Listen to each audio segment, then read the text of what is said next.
Hello friends, welcome back to your UPSC. Today in Geography of India, we are going to continue with the conventional sources of energy, and today we are going to start with the electric energy in India. So let's get started. So electricity, as we all know, it plays a dominant role in the progress and prosperity of any country. And if we want to know about the prosperity of any country, we actually look into its consumption of electricity. Okay, so the electricity consumption, it showcases the prosperity of any country. Okay, now if you look at the consumption of electricity, now consumption of electricity, it is a barometer of the nation's economic well-being. Okay, so the economic well-being of a nation is calculated on the account of the consumption of electricity. And if the people living in the country, they are economically well settled, then the standard of living, their standard of living will be high. Okay, so if the electricity consumption is high, then the economic well-being of the people will be high automatically, and the standard of living, because their economic well-being is higher, so their standard of living will be according to their economic stability. Sorry, it's not economic stability, it's economic standard. Okay, now the electricity in our country, if you look at the electricity resource in our country, it is unevenly distributed. And if you look at the fact, we will see that the areas where the industries are well developed, okay, so industrial area or mining area, the areas where these sectors are well developed, they require huge amount of energy. Okay, and this requirement is fulfilled by the government. But if we look at the comparatively lesser developed area or industrially backward area or sparsely populated area like Rajasthan and others, so there we will see that the power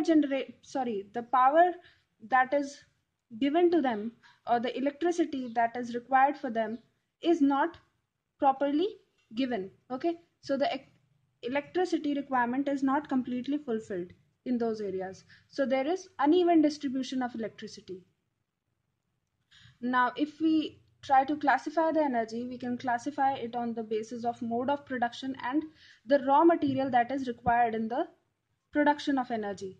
So on this basis, we have three types of energy. First one is hydroelectricity, then we have thermal electricity, and lastly we have nuclear electricity. So the hydroelectricity, thermal electricity, and nuclear electricity, out of these three, thermal electricity is most popular among these three, and the generation of thermal electricity is quite high as compared to these two. Okay, so the first position in the production is thermal electricity, then we have highest production of hydroelectricity, and lastly we have only like 3.1% of electricity that is supplied, or the power that is supplied, is by nuclear electricity. Okay, so the nuclear electricity is at the last position. Now first we will talk about the hydroelectricity. Hydroelectricity, it is the most dependable source of energy in the coming future. Okay, so it is not popular for the present era. If we take about the example of present era, it is not as popular, but in the coming future it will be the most dependable source of energy. And the reason being, it is environmental friendly, clean, it is cheap, and it is renewable. Okay, so out of all these three, the hydroelectricity is the renewable source of energy. Okay, now hydroelectricity, if we talk into the total installation capacity, in the terms of total installation capacity, it accounts for 16% of the total installation capacity of our country. Okay, so the maximum is thermal electricity, then we have 16% of the total installation capacity is of hydroelectricity. Now what are the problems with hydroelectricity? Why hydroelectricity can't be as popular as thermal electricity? even if it has so much of positive points. The reason being, first reason is, most of the rivers that are actually present in India, like in peninsular India, we, as we all know, most of the river, they are extremely erratic, and they are seasonal.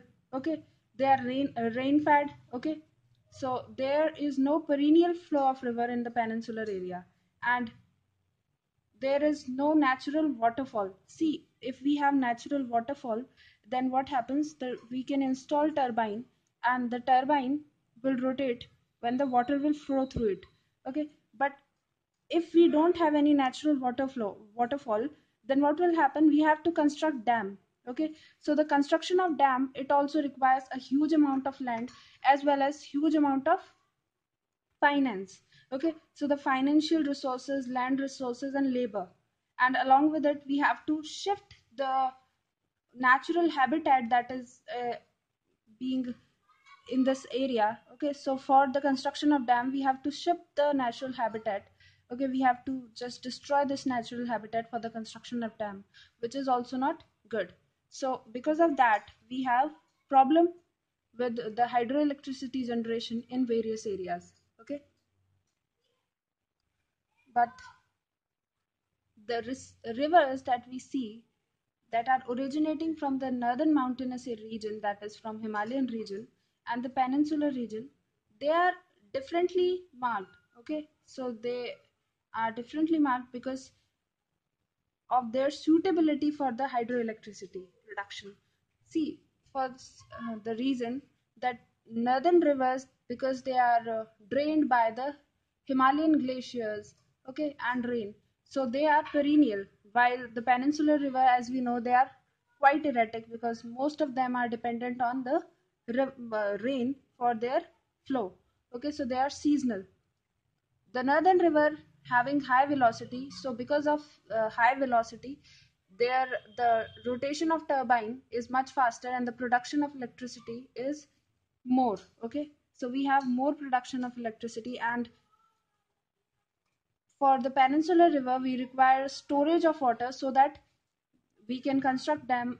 We have to construct dam for the storage of water, and from that dam we have to flow the water in a high velocity. Okay, so we have to flow this water, and after flowing that water, the electricity generation generated. Okay, now in northern rivers, we can see that the water is not used for like other purposes. It is merely used for irrigational purpose and all, but there is no major purpose, okay, for the northern river. So there is low consumption of water for other purpose, hence it is used for hydroelectricity generation. But the peninsular rivers, they are small and they are used for various purposes. So there, the construction of dam, because we have to construct dam also, so we use it for irrigational purpose, hydroelectric purpose, and fishing and all. So there, the dependence on this river is more, so the use for hydroelectricity is in lesser amount. Okay, now the potential, if we see, the most of the potential of the total hydroelectricity generation, it lies in the northern rivers because of their fast velocity, because of their larger area, and because of their duration. And the peninsular rivers, the bulk of potential, it is confined only to the hilly regions, like we have western ghats. So the western ghats, we have small streams which flow. So these streams, they are helping in the power generation in the peninsular region. Now, if we look into the distribution of hydel power plant, we will see that Andhra Pradesh is the first state in the production of hydroelectricity. Okay, so Andhra Pradesh, including Telangana, it produces 43% of the total installed capacity. Now, Andhra Pradesh, even on being in the peninsular area, it produces like 43% of the total installed capacity of the country.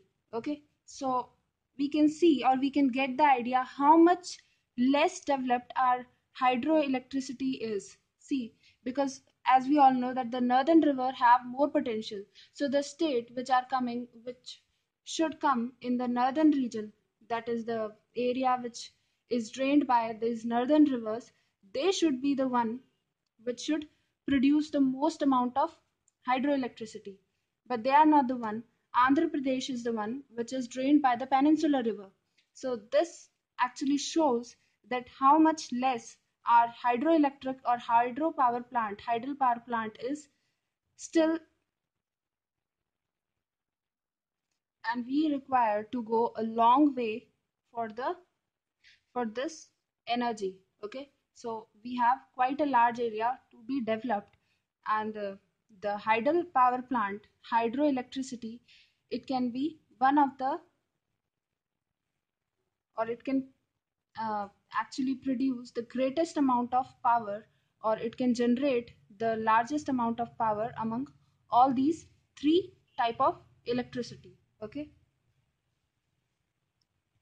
now if we look at the hydropower plants in Andhra Pradesh, we have Lower Sileru area, Upper Sileru area, then we have Machkund area, Nizam Sagar, Nagarjun Sagar, and Sirisalam area in Andhra Pradesh, which are having, or which are the main producer of hydroelectricity.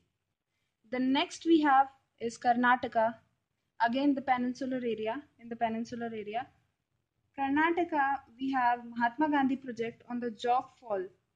Okay, so if we look at one of the reason why the southern states they are more contributing to the hydel power plant generation. So the first reason is that the streams there we have quite large amount of waterfalls. Okay, so this is one of the reason. In Karnataka, we have, along with Mahatma Gandhi project on Jog Fall, that is on Saravati River. Okay, along with it, we have like Shiva Samudram and Krishna Raja Sagar on Kaveri River. Then we have Simsa on Simsa River. Okay, they are some of the outstanding projects of Karnataka. And along with them, we have like Tungabhadra, Saravati, then we have Mahatma Gandhi, Bandra, etc. They are also the important one. This we have already counted. Some of them we have already counted. The next important state is Tamil Nadu. Tamil Nadu, the power station, they are mostly located in the hilly districts. Okay, why in hilly districts? See, in hilly district, if we see the stream, they will flow, and with the flow of river, the power can be generated because the streams they are small. Okay, though they are small, they are having high speed. So here the power can be generated, but as they come towards the plain area, their speed it drastically reduces. So that's why we have more of the location of power stations in Tamil Nadu. They are in hilly districts. Okay, so the power stations they are mostly located in the hilly districts, and they have been collected by the so they are collected by electric grid system to regulate the supply of hydel power or hydropower. And the main hydroelectric producing stations they are Mittur, then we have Payakkara, then we have Panasam, then we have Pari, then we have Kodiyar, then we have Periyar. These are the main hydroelectric producing stations in Tamil Nadu. Now after this we have the fourth state, that is Punjab. Punjab, there are two power stations at Bhakra Dam. Bhakra Dam is on Satluj, and then we have Kotla Power Project. They are the main producer. Okay, so they are the main producer of hydroelectricity. And other stations we have like Pong Dam. Pong Dam is on Bias River, and we have Upper Bari Canal System. Upper Bari Canal System is also one of the important station after these Bhakra and Kotla project. Now after Punjab, we have Uttar Pradesh. Uttar Pradesh, here we have Ganga electric grid system, and Ganga electric grid system, it is very important producer and distributor of hydroelectricity. Okay. Now, if we look at the Upper Ganga Canal, it forms 12 falls. Okay.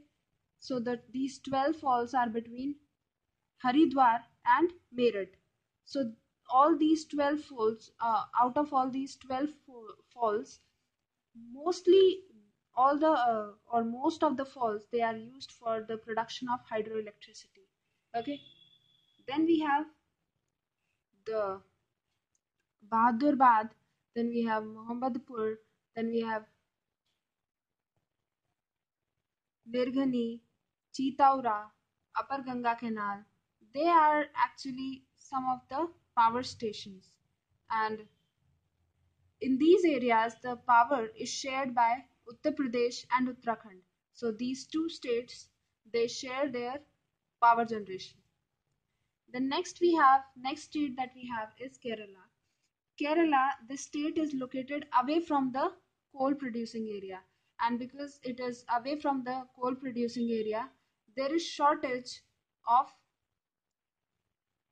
like thermal coal. So because of the shortage of coal, the thermal electricity can't be generated here. So this shortage, it is compensated by several small swift drifts rivers, okay, or several small swift streams in the Western Ghats. Okay, so these streams, they are used for the generation of electricity, and the important projects that are in this state, we have Idduki, then we have Kuttiyadi, then we have Sabargiri, then we have Sholare, etc. So we have many projects in Kerala. Now after that we have Maharashtra. Maharashtra, it is one of the major producer of like thermal electricity, but here we also have the hydropower potential, and the main hydropower potential, it is in Sahyadri area, where the geographical conditions, they are favorable for the production of this hydroelectricity. So here we have three powerhouses that are Khopoli, Devpuri, and Bhira. So these are the three powerhouses. Now, other than these, we have Purna and Vitarana. They are important projects, including Koyna project. So the Koyna project is on River Koyna. Now, along with the Koyna project, we have these two projects, which are important projects of Maharashtra. Now, at last, we have Odisha. Odisha actually over 4/5 of the total available capacity of the state. Okay, so like if we have one, it is the total capacity. Now, out of it, 4/5 of the total capacity that is available in this state, it is contributed by hydroelectricity. Okay, so the hydroelectricity is the most prominent type of power that is generated in this state. Now the important projects here we have is Hirakund, then we have Bhimkund, then we have Bali Mela and Rang Rengali. Okay, so we have these four important projects in Odisha. Now these were the important states. Now along with these states we have like Himachal Pradesh. Himachal Pradesh is also one of the important, and it is in top 10, including Jammu Kashmir at the 10th place. Now if we look at the distribution of these hydropower station on the map, we will see in Jammu Kashmir we have two hydropower station, namely we have Bundihar, then we have Mohara. So these are the two hydropower stations. Then after that, as we go down, we have here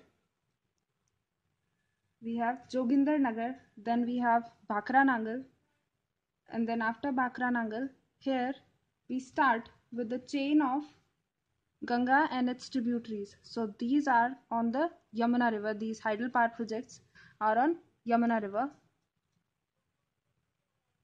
Now starting from the north here we will see on Ganga River we have Nirjan hydel power project.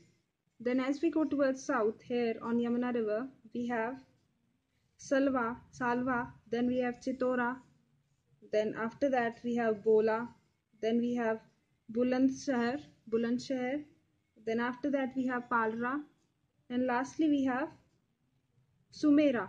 Okay, so these are the important hydel power project. Now here we see three. These are on Chambal River. So here this one, it is Jawahar Sagar. Then we have Rana Pratap Sagar and Kota hydel power project. Then as we go towards the south in Gujarat and Maharashtra chain, excuse me, Gujarat and Maharashtra chain, we will see at the south of Gujarat we have Tawa. Then after that we have Bhivpuri. Then we have Khopoli. Then we have Bhira. Then we have Koyana. Okay. Then here we have Jaldhaka. Then Gandak. Then we have Gandak. Then after that we have Rihand. So these are the three projects. They are also on Ganga River and its tributaries. Then here we see the two. These two are, this one is Panchet Hills and here it is Methon. Okay, here it is Methon. Okay.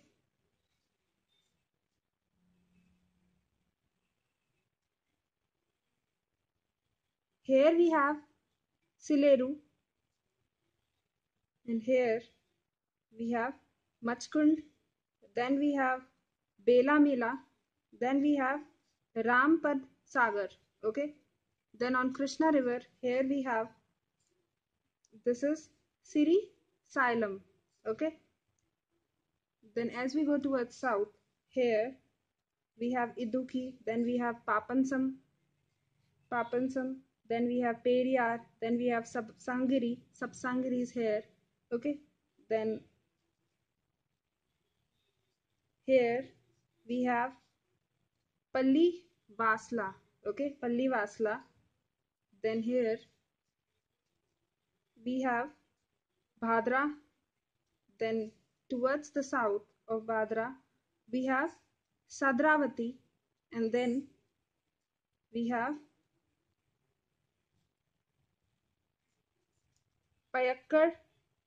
Then here we have Moyer. Okay. Then we have Mettur, Jog, Simsa and Shiva Samudram. Okay. So here we have Shiva Samudram. These are the major hydel power stations of India. Now with this we complete the hydel power electricity or hydel electricity of India. So that was all for today, guys. I hope you enjoyed today's lecture. Let's meet in our next class. Till then, take care and have a nice day. Thank you.